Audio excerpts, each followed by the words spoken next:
Hello and welcome everyone to the first of what I hope will be many episodes of a brand new show that I am calling the Unsolicited Wrestling Podcast, or stream, I guess, when you're watching it now. When I re-upload it later, it will be a podcast, but now it's a stream. It's a show I'm doing live. And, oh yes, exactly what the internet needed, right? Another paunchy white guy with a chin beard talking about wrestling. Again, if you follow me, Cape Joel, from any of the other stuff I've worked on over the years, you know I am a wrestling fan. I'm a fan of all sorts of wrestling. I like the New Japans and the Ring of Honors, and, you know, not just the WWEs and the, NXTs, especially the NXT. In fact, we're going to be talking about that in a minute. But yeah, I thought it would be fun to actually put all of this down in stream form, because if you follow me on Twitter, you'll know every so often I'll do a little hashtag and be like, hey, Joel's unsolicited wrestling thoughts, because I have so many thoughts. And I figured I might as well put it into a show, and thankfully, the turnout here has been pretty solid. Got at least 10 people in here so far who are interested, or at the very least want to see me crash and burn, which, you know, that's fine too. That's okay. But, yes, starting off the show, I wanted to kind of get over, as it were, what I hope will be a major segment on the series coming forward, and that is, what wrestling shirt is Joel wearing today? And today I am wearing a Stand Your Ground shirt from Smash Wrestling. Some of you might not know who Smash Wrestling is. Smash Wrestling is the local Ontario federation. They've got guys like Tyson Ducks. Obviously, a lot of really good indie workers have come through over there over the years. Frankie the Mobster, Kevin Steen, before he was Kevin Owens, was there. I got this shirt in London, actually, at the London Comic-Con. They actually had live wrestling going on there, so I was pretty happy that I got to go there. It was part of their big women's tournament. They had Alley Cat and Sue Young and a bunch of other really great performers there, and people seemed to like it, and I wanted to support my local independent wrestlers, so I bought myself a shirt. Actually, hey,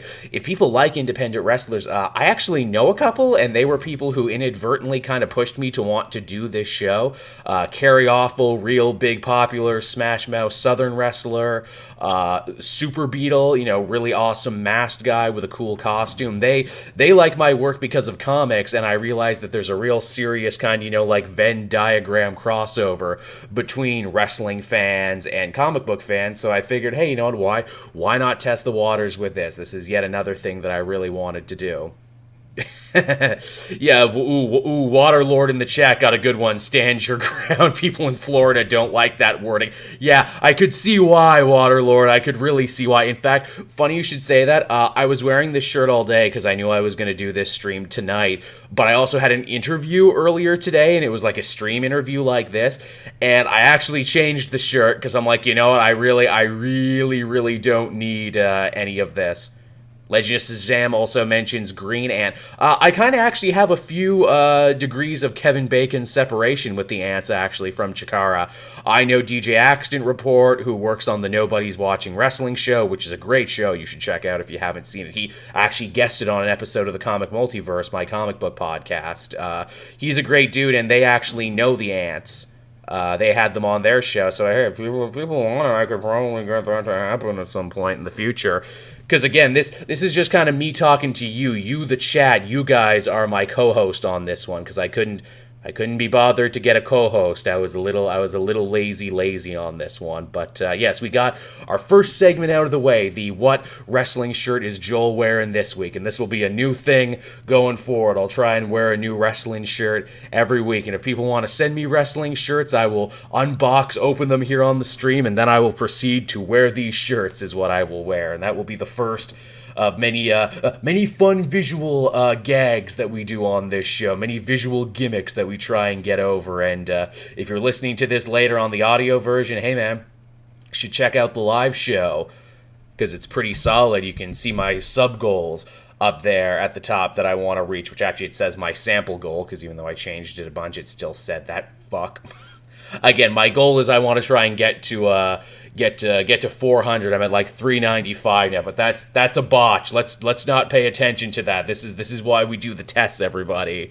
This is why we do the tests. I also have the Bit Cup over there for people who want to do donations. That's another thing you can do throughout the show. And yeah, I suppose with that, we can actually head on over to our first story here. And again, what kind of show will the Unsolicited Wrestling podcast stream be? Well, the answer is it's not going to be like other shows. We're not really going to concentrate on, industry rumors. Well, okay, we're going to do that a little. We're not going to concentrate on work rate or actually recapping events. No, we're going to talk about wrestling as it applies to character and story and everything. Obviously the things people are watching for, right? And because I come from the world of comic books, and because wrestling and comic books have so much overlap in terms of, colorful villains, colorful heroes, big world-shaking events, I thought that was the angle that I would definitely take this one at. And the first piece of news here is actually going to end up affecting the story in a big, big way, and that is because Tommaso Ciampa, the current NXT World Heavyweight Champion, and maybe one of the best goddamn villains working today in the world of wrestling, he's gotten hurt now. He's gotten hurt at a really, really bad time. The next NXT TakeOver, WrestleMania, is not too far away.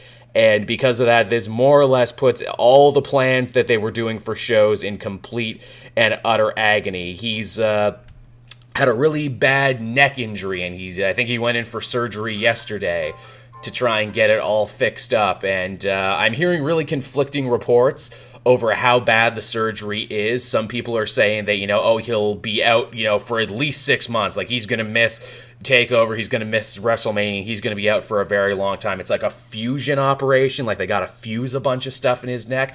Other people are saying it can be pretty minor and that he might only be out for like a couple months and he still might be able to make it. Again, that might be wishful thinking. It sounds like wishful thinking, but yeah, this really, really throws everything out the window. Because again, if you've been watching the product, if you've been watching NXT, and even if you've just been watching Raw and SmackDown, Ciampa was part of a big, almost invasion angle, but not really. Basically, they called up the 4 biggest stars in NXT himself, his best friend turned rival, turned best friend again, Johnny Gargano, who have been in a heated blood feud for the last couple years, and of course, Ricochet and Aleister Black. And they're a tag team on Raw and SmackDown, and they're also a tag team on regular NXT TV. Just this week, we begun the Dusty Rhodes Tag Team Classic, which is always a great segment on NXT. It's always stellar. In fact, they took on the Undisputed Era this week in what could easily have been a pay-per-view quality level match, but we got it on free television. And because the thing about NXT is they actually film it in the future, but the thing that I really wanted to get to is they are so screwed right now, because obviously the way the story was supposed to be going here and supposed to be evolving, Gargano and Ciampa come back together in the Dusty Rhodes Tag Team Classic, the thing that brought them together originally. They reformed DIY their tag team. And, this time they were going to win, or at least they were going to get to the final match and take on Aleister Black and Ricochet. And then maybe Gargano would have turned on him, maybe Ciampa would have turned on him. But whatever it was, this was supposed to, no doubt, set up their big match for TakeOver, which would have been their 4th match, and assumedly the moment wherein Gargano, the good guy, would have one over his most hated heel opponent. Now that's not happening, because he's hurt. Which means all of this story they've been building has gotten thrown out the window, which sucks. It sucks if you're a fan, and especially sucks if you're, the people writing this show and working on this show. And I guess the question is, and because as I mentioned before, the chat is my co-host on this one, how do they get out of this one, everybody? He's gonna have to drop the title at some point, whether he actually drops it to someone or if they do what they're such a big fan of in NXT and have a big, number 1 contender tournament. Who should they put it on? And how should the story progress in this? Or should they have it that just Gargano beats him in a really disappointing match just so he can have it? Because basically all of Gargano's storyline in this is that he needs to he needs to beat Ciampa. He needs to overcome him so his story can actually have a conclusion. Again, the chat is saying tournament right now. Yeah, tournaments is usually how they do things in NXT. But here's the problem. Are they going to have another tournament so close to the Dusty Road tournament that they're having right now? Some people are saying pull a Kurt Angle, have a lookalike come in. That's the problem with Ciampa. No one looks like Ciampa. He looks like a villain from the frickin' Dark Crystal. He looks like a Henson villain. Oh yeah, everyone loves Bergenhagen. Yeah, Bergenhagen wins. It's even more messed up because like my initial thought was, okay, well they have Matt Riddell and they're clearly pushing him as the next big thing, as the next big top guy for NXT. Maybe he's only had a couple matches. Maybe they hot shot it to him. Maybe they hot shot it to him and they just put it on him. But now they can't do that, because on the last episode of NXT, they made it seem like he was going to be feuding with Velveteen Dream for the North American title. And because Velveteen Dream already has the North American title, you can't put it on him either, unless, and this would be crazy, I don't think they would do it, what if Velveteen Dream held both titles? What if he became the first guy in NXT history to hold two titles at once? That's, okay, Legend of Shazam has a good one. Pull a WCW and have him lose it in a tag match. I don't know what other heel he'd be willing to team with, because he's, such an anti-team sort of guy, but yeah, that's not a terrible idea. I do love Keith Lee Wade. I love Keith Lee a lot. I would love to see them put it on him, but no, I think he's in a program right now with Donovan Dijakovic, because we got to make him more Russian now. The Dream would get that over in a second. I agree, Titan Slayer. I think he would get 2 belts over in a second if he had it. I don't know if they'd be willing to do that, but I think you could actually write a really great story where Dream gets both, where it's like, okay, the deck is stacked against you. You gotta wrestle twice during one pay-per-view. Oh yeah, that's right. I guess technically Adam Cole was the first person to hold 2 titles because he had the North American title and he had the tag titles. Okay, Hippie Exterminator's right. Points for you. Adam Cole was another guy I thought doesn't currently have a title. Got beaten in the Dusty Rhodes Classic currently, but he's definitely a top guy who I could see them put that on, and they definitely look to be pointing in that direction, especially because they've lost 4 of their biggest stars in NXT. Adam Cole seems like the proper guy to get it. Triple H gets the title and hold it for a year. Oh man, Legend, you're joking? But at the same time, I could see them do that. I could see Triple H be like, hey brother, can't trust no one else with my baby brother. I guess I'll just have to do it then. I like Oni Lorcan, too. Oni Lorcan and the other guy, Danny Burch, have actually putting in a lot of really good work recently. I'm happy they're a team. I'm especially happy they're a team because as much as I hate to admit it, I kind of mix them up all the time. I thought they were the same dude a bunch. So I'm actually happy they're together. In fairness, I actually did the same with Gargano and Ciampa before they were a team, and teaming did wonders for them, and I finally learned their names. So that's good. But yeah, the NXT situation, they are going to have to do some serious writing to get themselves out of this. And again, they're going to have to do it soon because NXT is actually filmed, which means they basically have the conclusion of the Dusty Rhodes Classic already done. So whatever's going to happen is going to happen, and then they're going to have to work really hard to write their way out of it. Hogan gets the title and puts no one over. Hogan's back in their good graces. He's back in the company. As ridiculous as that is. But yeah, I just don't see a way that they could do this where it would still be satisfying. Because they've been building this Gargano-Ciampa storyline for so long. And it's so disappointing that we're not going to see a conclusion to it. Especially because when this is all said and done, they've already been called up to the main roster. So they're not going to get to finish it. Or if they are, they're going to finish it on the main roster and it's just not going to feel as good. Because as we saw from when the 4 big NXT stars got called up in Lafayette, your average WWE viewer doesn't really care about NXT. And that's a shame because in my mind, NXT is the much better product. They don't know the context. They don't know the history. And I think it would go over like a wet fart in church just over a lot of people's heads. Wade is also saying Lord Steven Regal. That's fine too. Get Regal back in the ring and have him win the title and hold it. No, that's some like bullshitty Russo era writing they wouldn't do. I love Regal as an authority figure on NXT because like he's like Jack Tunney back in the day. He only comes in when it's important, is what it is. And when he does come in, you know it's to make a fair call. Want to see the energy of guessing what's going on to happen. Green Arrow's book. Oh, yeah. Again, Marvel Knight talking about some Green Arrow stuff, which isn't out of the question because Stephen Amell wrestles. And in fact, with Arrow coming to a close, he might wrestle a little bit more. I didn't put that on the list for news to talk about, but that's something I might talk about. Also, the chat is mentioning Bautista. Don't worry, chat. We're going to get to that. In fact, I think we've beaten this Ciampa story to death right here. It's just a real shame. I do trust the NXT bookers and the NXT writers. This isn't the first time something like this has happened in wrestling. It won't be the first time, and I think they've proven that they can write themselves out of corners. So, here's hoping.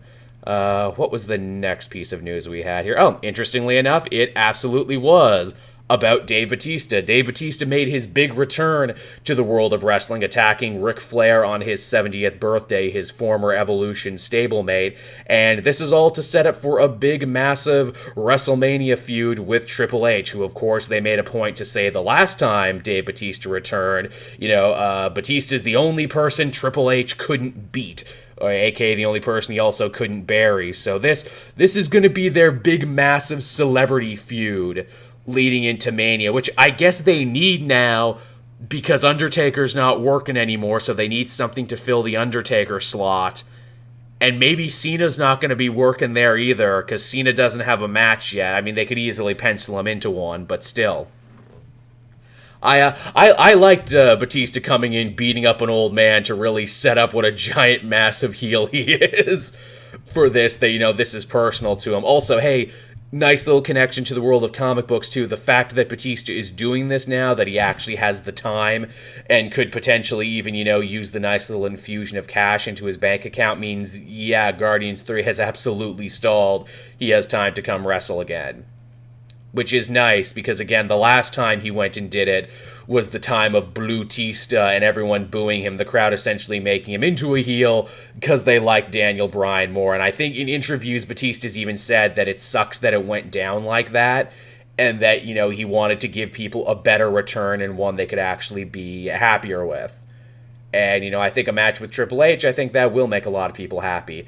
It is weird, though, that in his little speech there when Triple H called Bautista out, Trips kind of breaks kayfabe by saying this is me saying this and not my character. Ooh, I'm sorry, I thought you didn't play characters in this. I thought this was all real. And as someone pointed to me out on Twitter as well, isn't it weird that Charlotte Flair is so completely absorbed in her three-way feud with Rhonda and Becky that when her father gets beaten up by a family friend, she says and does nothing about it.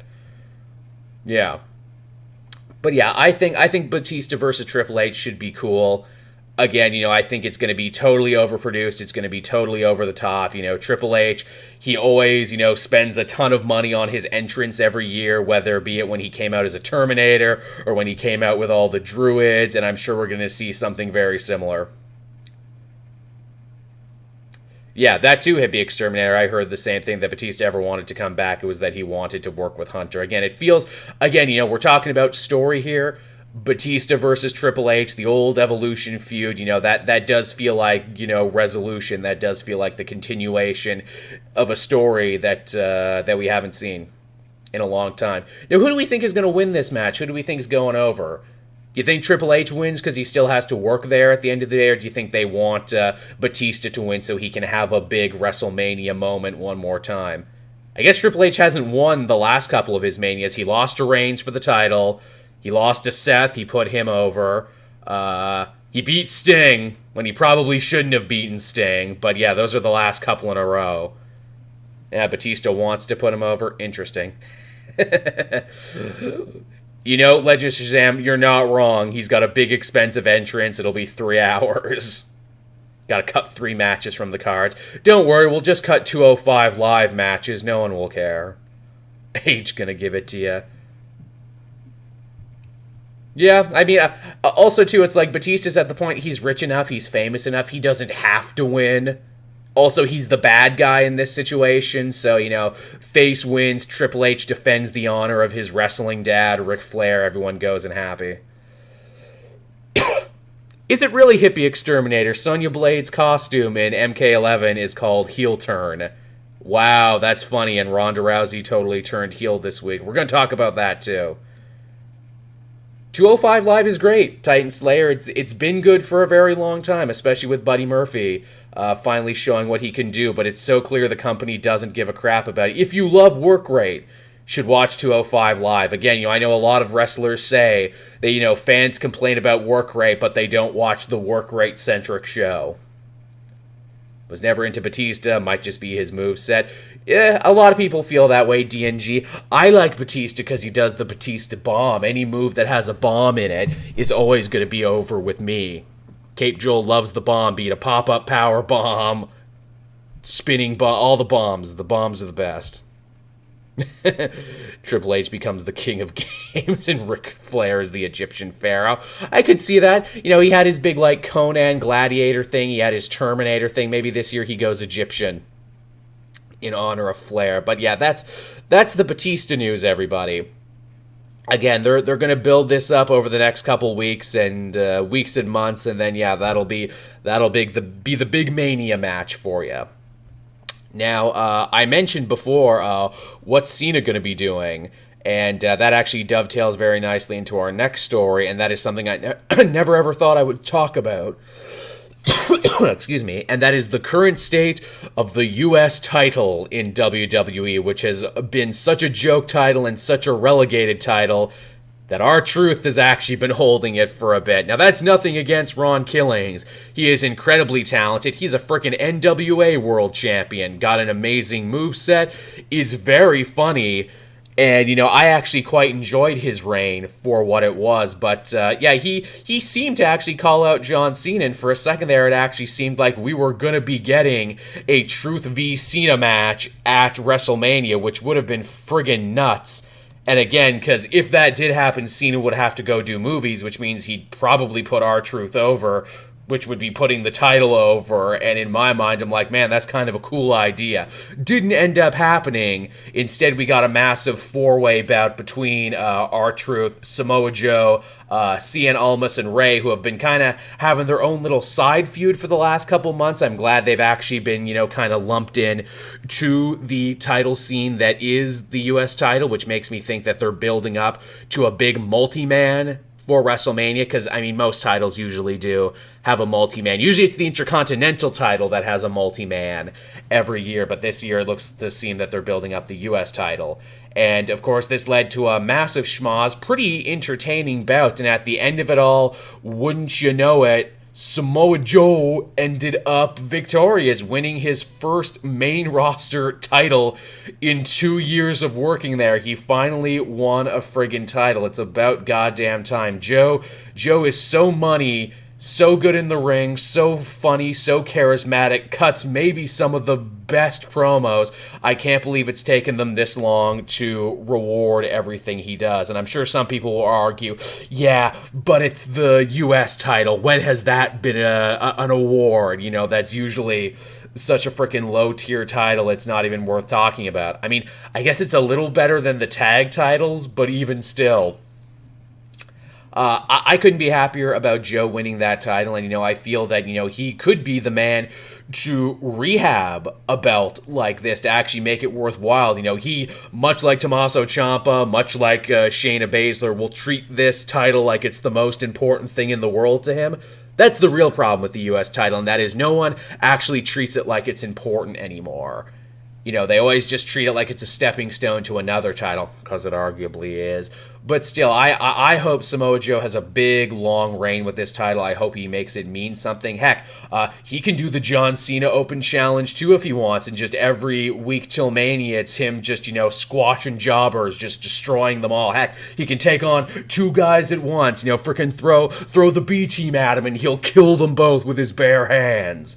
Let's get Joe back to the, destructive monster that he was in NXT and not the guy, who trades wins and losses. That's what I would like. And I know I've been down this road before, and I've said more or less the same thing when Shinsuke Nakamura had the U.S. title, and I'm like, oh, well, he'll make it mean something again. He's such a great champion, he'll elevate it, and it'll actually be important now. And it wasn't. And that's a shame. Exactly, and Wade brings me to my next point, and that is, are we going to have a multi-man match, or are we going to get Cena Joe for WrestleMania? I think that would be a killer match, and once again, Cena doesn't need to win. Cena's going to go back to making movies. I think if Cena was, willing to lay down and put Joe over in a really solid match. I think that would do wonders for the U.S. title and wonders for Joe. And again, as D&G is saying too, Joe might be the best heel on the mic currently. He was while Kevin Owens was away. You know, we can have that fight soon because one's a heel and one's a face of who's the better trash talker. But yeah, Joe and Cena would be something of a dream match because here you got, journeyman, indie, ROH, TNA going up against Mr. WWE of a certain generation. I think that would be a killer match, and, it would be the old talent putting over the new talent. I say new talent, Joe's been wrestling forever. Cena seems like he doesn't need to wrestle anymore since he's an actor now. It's true, Amazing Spider-Man. We don't know if he's going to be here. In fact, that was the whole storyline of last year's Mania. Will John Cena even have a match? And to his credit, he frickin' sat there in the crowd for multiple hours until it was his time. Has Money in the Bank replaced mid-tier titles? Yes, Legend of Shazam, it absolutely has. And you know what? I'm actually going to even say something more controversial. I think they're actually disrespecting Money in the Bank now, both the men's and the women's, because everyone cashes in instantly now. Like, that used to be the get-out-of-jail-free card. That used to be the, we screwed up with our booking, that's okay. We have Money in the Bank. We can reward someone, who we believe in and someone we want to push to the moon. But now everyone uses up their Money in the Bank right away, or in some cases, like Braun Strowman and Baron Corbin, they just friggin' waste their Money in the Bank. I think we've seen the Money in the Bank be wasted more than anything now, and that's unfair. Heck, if we even want to go back to Dean Ambrose, he had an amazing cash-in, but then didn't do much with his title reign. Might be in the minority here, but I want Owens to stay face. He's always been one of the Adam Cole heels that are so cool, they're basically a face. I agree, DNG. Kevin Owens might be my favorite guy in the WWE system. He's the dude who kept me watching when I started. And yeah, his heel work is truly amazing, but I think it's the truly great heels who can also make truly great faces. And again, he was so cool and so affable, and like his character gimmick of he's fighting to provide a better life for his family, he transitions to face so easily. And they need good top faces, especially on SmackDown.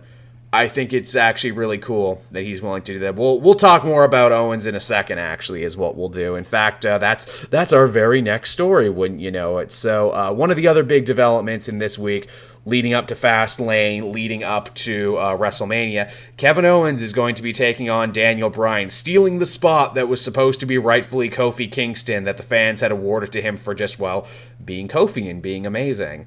Again, in any other circumstances, I think people would be losing their minds for a Kevin Owens-Daniel Bryan match. Again, that's Ring of Honor royalty re-meeting. It's, they're going to put on a good match, but, people wanted Kofi. They were horny for Kofi, and with plenty of good reason. It's also kind of weird in terms of morality that Kevin Owens, he's back, he's a face, but the evil Mr. McMahon is choosing him to be his instrument to go after heel Daniel Bryan, who is, shirking his authority and, being an evil hippie.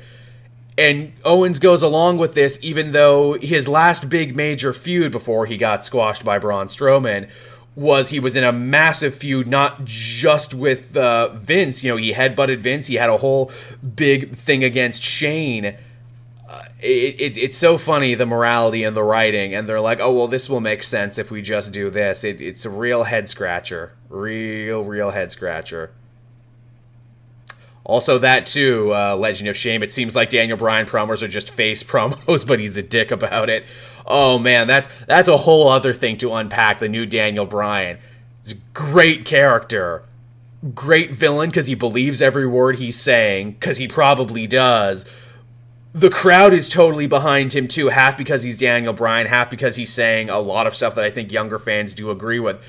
But management, mainly Vince, pushes him like a heel and a bad guy because they don't like what he's saying, and they don't like people like that. It's the damnedest thing. Morality is so weird in WWE. But yeah, I'm happy for Kevin Owens to return. Like I said, he's probably my favorite. He's Canadian like me. He has a body shape not unlike my own. He's got more tattoos than me, though. He's got a lot of new tattoos.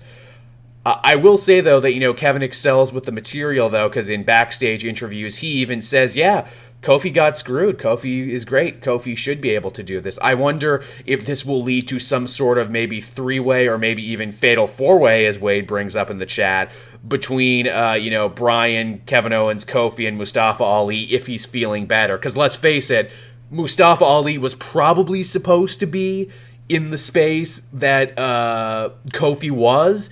And if you listen to his interview on Talk is Jericho, Mustafa even basically said, yeah, I only got the call up because Daniel Bryan wanted to work with me, and they were probably setting up for some huge Mania level match. But yeah, there's a lot of places they could go with this story. Can I also say this? I love Rowan as Daniel Bryan's big eco heater with his flannel shirt and his band tee and everything. Rowan has always been like the least favorite of every group I've ever seen him in, but I think he's really found his place here as the big silent brute helping out Daniel Bryan. They've almost got like a hippie Sean Diesel thing going on, and I like it a lot. It's amazing that it's just one little change, and I never would have thought to put Rowan with Daniel Bryan, but now it's so good. It's really good. I really like what they're doing there. I think they make a good duo. I wonder if Luke Harper comes back, if they're going to put him with them as well. I like Harper too. It feels like Harper is always victim of his tag partner. He always has to go off TV when he gets hurt or someone else's get hurt, and his morality is always frickin' reset? Put on his best Lamb of God shirt. Yeah, was that the band? Okay, there you go. Thank you, Wade. Just like me, I put on my best wrestling shirt when I do a show. You know, he puts on his best Lamb of God shirt. Dudes from Washington should be the Bryan Rowan tag team. Yeah, they don't have a name yet. I know some people were throwing around the Planeteers. I like the Eco Warriors. That's a good one. There's a lot of places you could go with that. Maybe like an acronym. But yeah, I think either way, I think we're going to get a good match. And I think Kofi will get his day. I think the groundswell has been so big. I think people really do see like, oh yeah, people really like this dude, and they really want to see him in a match. Heck, if they do get a third guy to join Daniel Bryan's, Eco Planeteers, I think that could even be a big Mania quality match of all three of the New Day versus Daniel Bryan. I want a Halloween episode where Rowan dresses up as Swamp Thing. Oh, he could so be Swamp Thing, Wade. He really, really could. Bryan is Man-Thing. I like that. I like that a lot. That would be fun. Kofi is closing in on being a Grand Slam champion, you're right, which I think even just for that reason, just give him a fucking title reign. He deserves it. He's earned it. You can take it off him the Monday after Raw if you want, if it's such a big deal. Let him have a goddamn WrestleMania moment, guys. Let him have it. He's worked for you long enough. He should be a champion. Big E should be a champion too, honestly, too. Kofi has had so many chances where he's been so close, but for whatever reason, he gets pushed back down. Is it racism? I'm not saying it's racism. I'm just saying one of these things is not like the other, and maybe he should have had a chance. But yeah, that's a good feud. I'm really interested in that one going into Mania. The writing might not be there. It might be a little head scratching. Here's another thing too about the Kevin Owens, Daniel Bryan feud that I wish they went with, but they obviously can't now because he's a good guy. And that is, when I was watching their last feud leading up to WrestleMania, Kevin Owens has had some of the best storylines going into Mania, be it the Festival of Friendship with Jericho, or be it even his like almost Stone Coldian anti-authority heel stuff with Shane.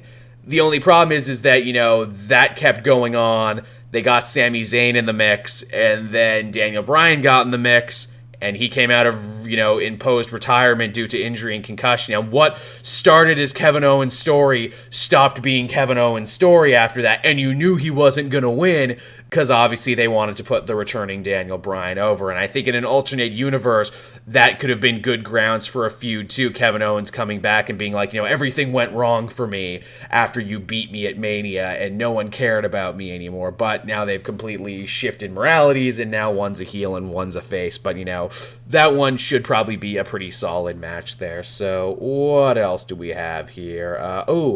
another big piece of news here, and that is Roman Reigns returned, and after a fact, the Shield returned too. In a crazy moment that I'm sure no one was ready for, people actually cheered Roman Reigns. People were happy to see him, and you know what, man?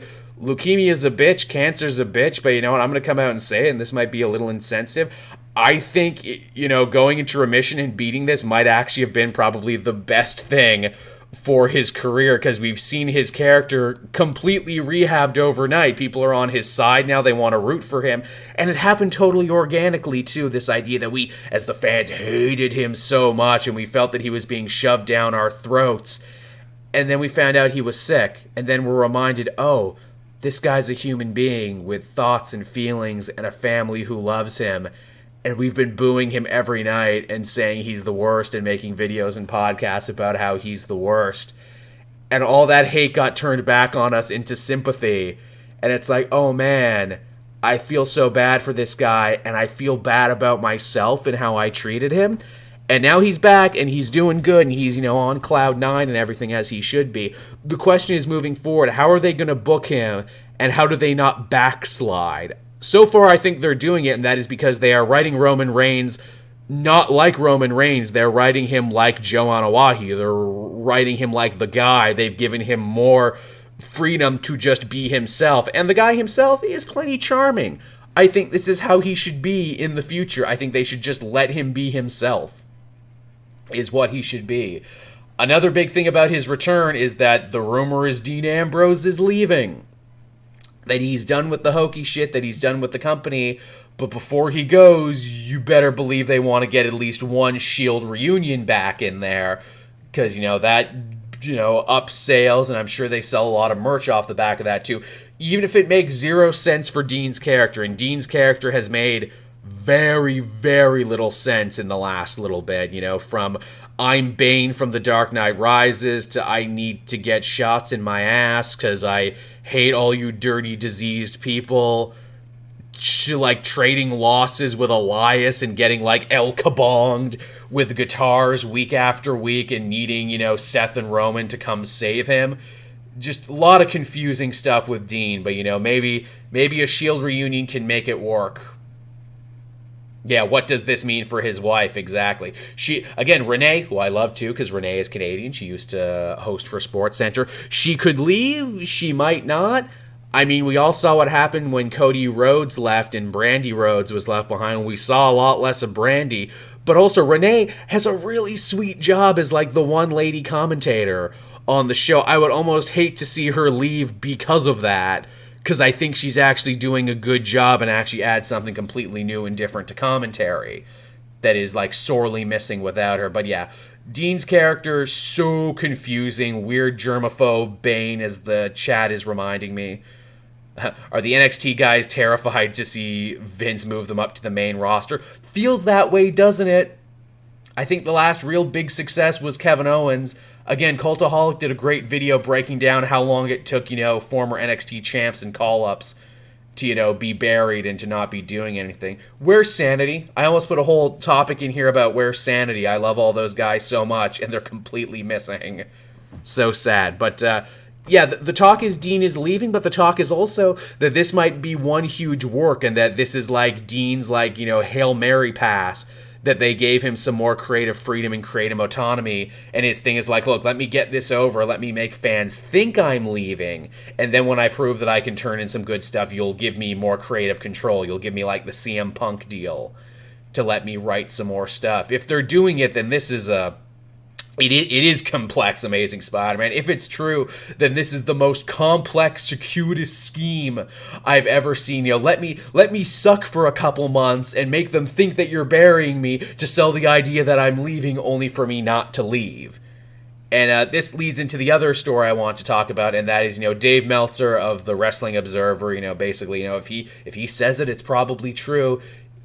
He came out this week and he said that Roman Reigns' WrestleMania opponent this year after returning is actually going to be Baron Corbin, of all people, which leads many people to believe, oh, well, that's probably going to be a feel-good squash then, because no one cares if Corbin wins or loses. You know, he's basically treading water anyway.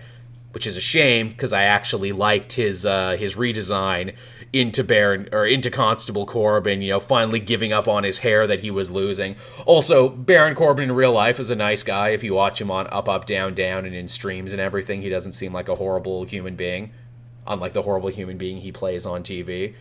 Also, he's a heel who actually gets heel heat, actually gets booed still. And I feel that, there kind of has to be something on that. There should be a... that's worth something. He's in this weird, loosely affiliated heel group with him, Bobby Lashley, and Drew McIntyre. And, man, they should be doing so much more with Drew McIntyre. But it's going to be those three versus The Shield. The good guys are probably going to win because it's a feel-good story. My theory was, it should really be Roman versus Dean at Mania, shouldn't it be? Should it not be that, especially considering that Dean said all that horrible stuff when he had to leave with cancer, and the fact that he betrayed Seth Rollins that same night that he had to leave? Yeah, exactly. Stop pushing Corbin. Drew is much better. Agreed, Ninja. I have no idea why Drew McIntyre doesn't actually have a match. Also, thank you, whoever dropped the cheers there into the cup. I just saw that. Thank you. I appreciate that. Keesman 1993, and subscribe to Tier 1. Ooh, thank you. You're helping me keep this stream alive here, and you're helping me keep streaming more. I appreciate that one. I guess the first episode is a success here, literally, monetarily. It made a little money. Yeah, Drew was supposed to be getting a big push, and then it just kind of stopped. Heck, they put Balor over him, and I love Balor to death, but Balor was on a major losing streak, and then he beat McIntyre out of nowhere. Also, he's with, Lashley, who, while is an amazing physical specimen, can't talk to save his life. Oh, and Kisman just got back from Captain Marvel, too. Wanted to say hi before I went to bed. Well, thank you, Kisman. I appreciate that. I'm seeing Captain Marvel tomorrow or the next day.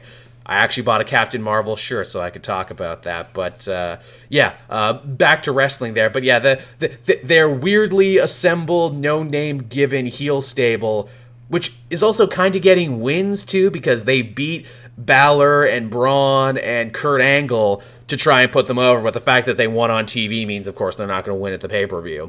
Just seems very hastily put together. Probably because Drew has to wait for Brock to drop the belt and leave it if Brock drops the belt at all. Exactly, Wade, that's the fear. Now, if that's where the thing they wanted to go with next, champion good guy Seth Rollins versus Drew McIntyre, that would be cool. And maybe that's where they're setting it up, too, where it's like these 6 feuds will break off into mini feuds. DLC should be the name of the stable. You're not wrong, Legend of Shazam. I like that. DLC, Drew, Lashley, Corbin. You see, this is why I like having the chat as my host on this one, or as my co-host on this one, everyone. Sometimes you guys are way funnier. And then, you got Braun, who has no program at all going into Mania. As DNG says, it probably should have been Drew and Braun, but they just didn't do that. It should have been like 2 huge guys. Braun is in such a weird place because he was white hot like a year and a half ago, and we really believed he was going to be champion, and he won in those Saudi Arabia shows, and he won the Money in the Bank, and he won the tag titles for a little bit. I think it was OSW who said he's like an off-season champion. Like, they'll book him great. When it's not one of the big 4 pay-per-views, then they're like, hey, remember your place. And I mean, I guess he's limited even all this time later. He's a big man who can do big moves, but I guess they fear that he can't do long matches, that he'll get too winded or something, and that he can't do it. He's kind of Ultimate Warrior like that, but shit, even the Ultimate Warrior won a bunch of titles back in the day. Braun lost all his credibility the moment he apologized to Vince for ripping up his limo. Yeah, that's another thing, DNG. He's not a tweener. He's more of a face. His morality keeps going back and forth. Like, they made him a good guy, then they made him a bad guy again to, once again, feud with The Shield, which was Braun, Drew, and Ziggler. Ziggler, who's fallen off the face of the earth. He's doing his stand-up comedy now. But yeah, I think they've really kind of misbooked Braun into a corner.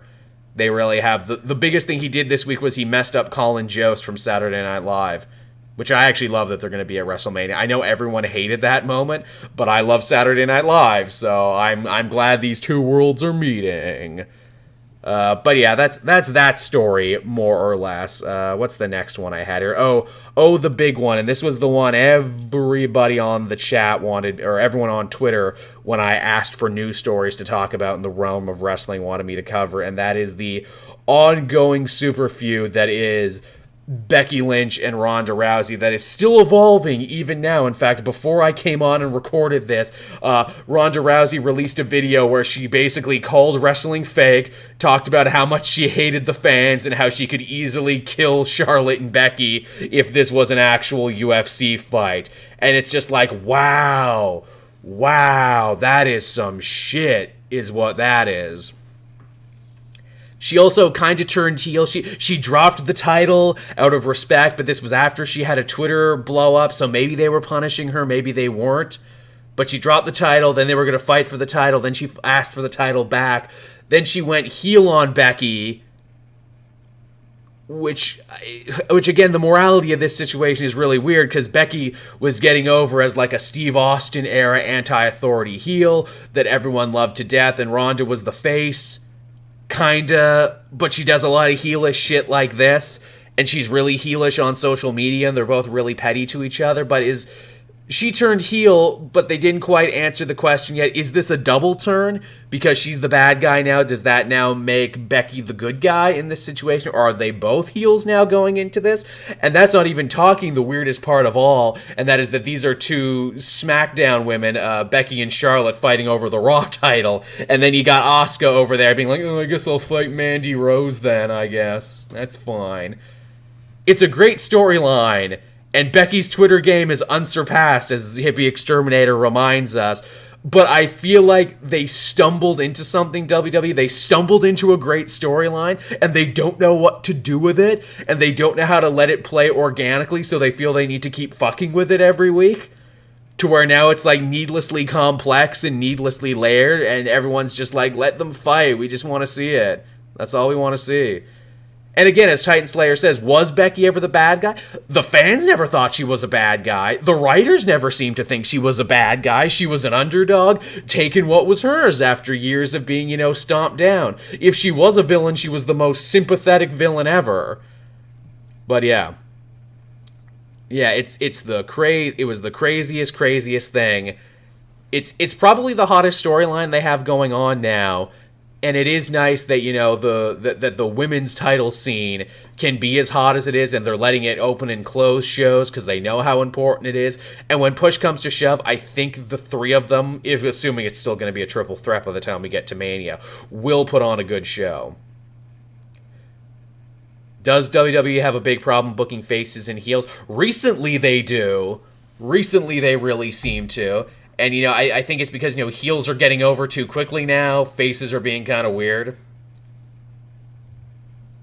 Yeah, Wade, absolutely. And I think that's intentional, too, that, for all the crazy booking decisions and all the stuff that doesn't make sense, they really are trying to get back to a very Attitude Era feeling Steve Austin versus McMahon anti-authority thing. Heck, the fact that the McMahon family even, inserted themselves into the story at all, they probably didn't even need to do that, but they did.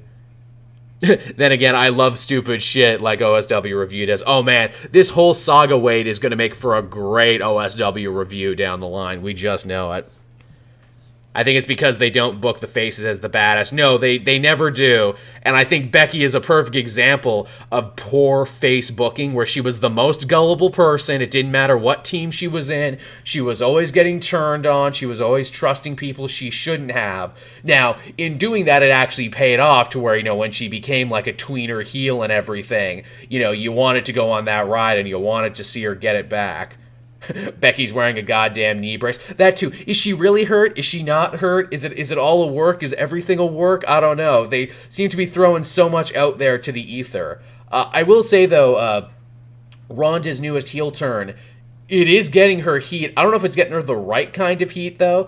That's like a nuclear option when you basically tell the fans to go fuck themselves, and when you tell them, hey, wrestling is fake, and when you start mentioning scripts and everything. the rumor is that after Mania she's done, that she wants to go have a baby and have a family. So, I mean, is this her burning her bridge? Is this like, I'm going to be done for a while anyway, so I might as well throw everything in the kitchen sink at people and I'm going to be gone for a while, raising a family, and if I come back, maybe people will forget what I said and what I did, because it feels like, they can't, what's that quote from Juno? This is one stick that can't be unstuck.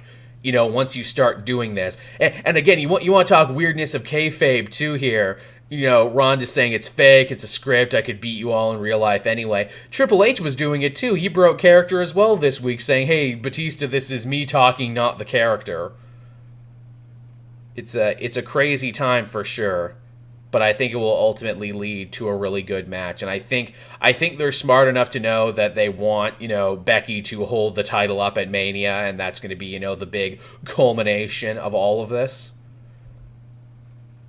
Again, sometimes wrestling is a car crash, but like a car crash, sometimes you just can't look away.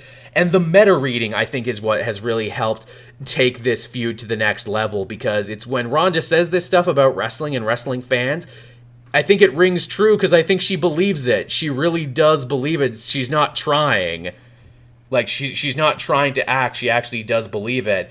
And it's funny, too, to think that, lots of these people probably feel... Lesnar probably feels this way about wrestling and wrestling fans, and even he doesn't say stuff like that. So they've actually allowed...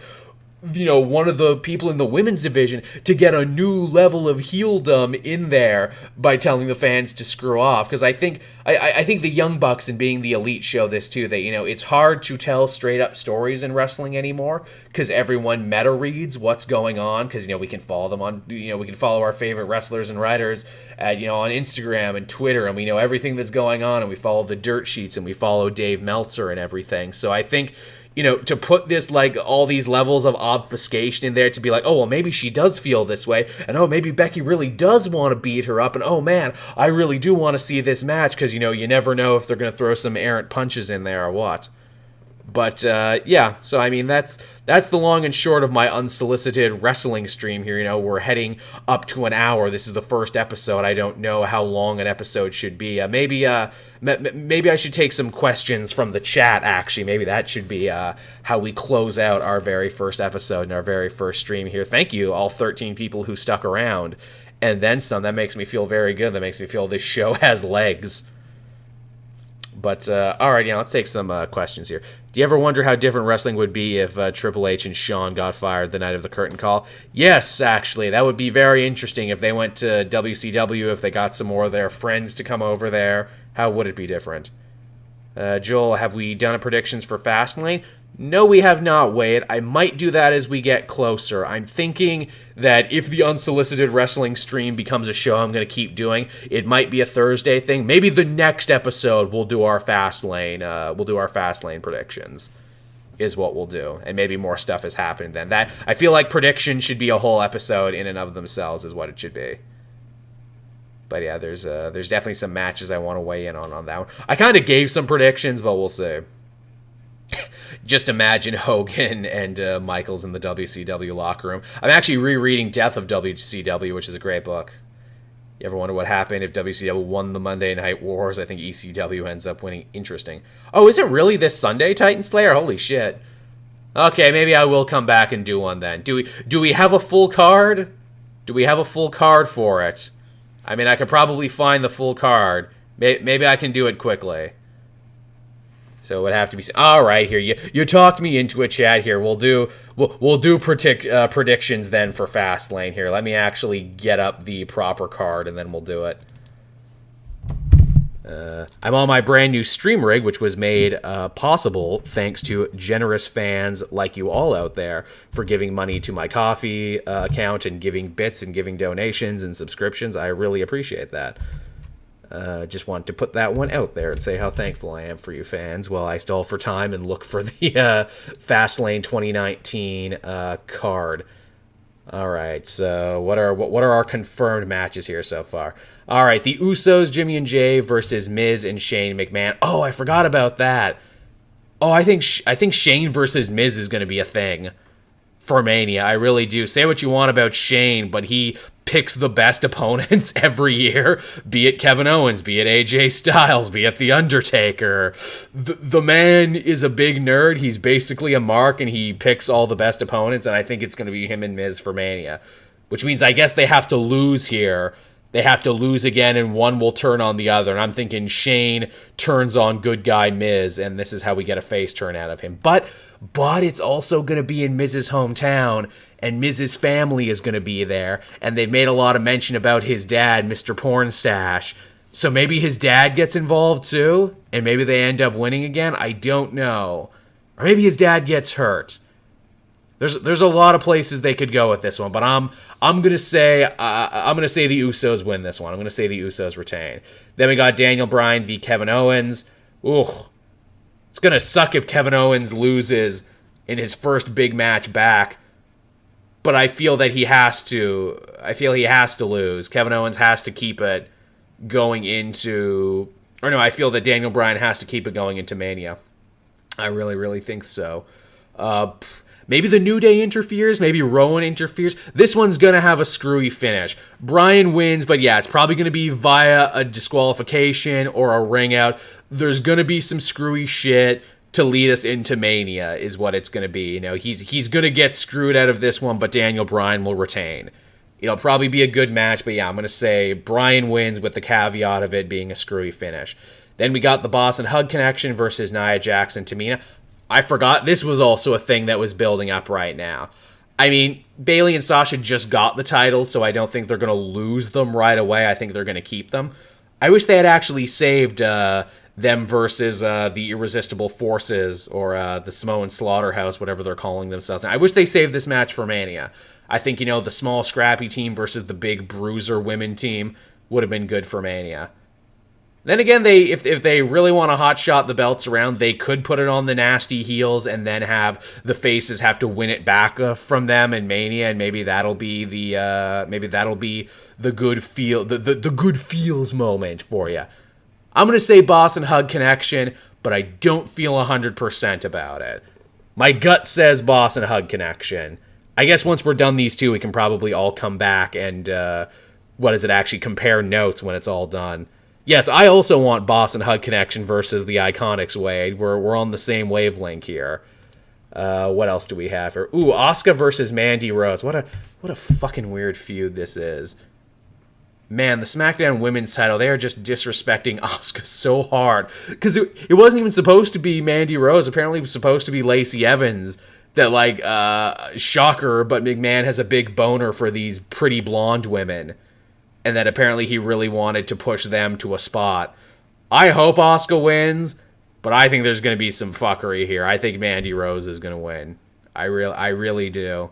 I don't think they respect Asuka.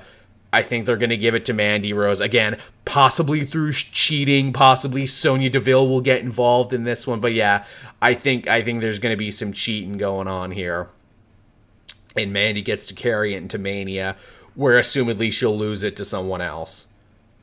I definitely see Mandy being a transitional champion. For who, I don't know.